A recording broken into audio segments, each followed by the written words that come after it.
Ito na yung panibagong sibol ng aking mga malunggay. Kasi itong mahaba na kulay brown, yan yung unang katawan ng malunggay.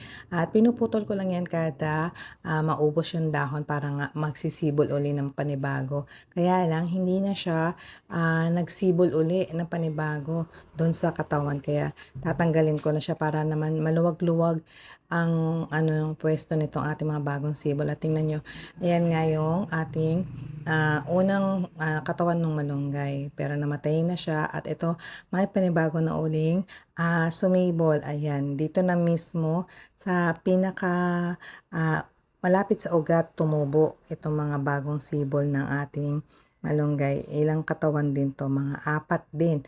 May 4 tayong sanga nung malunggay. Hukayan ko lang para lumuwag-luwag. And thank you for watching and don't forget to follow, like, and share. Bye!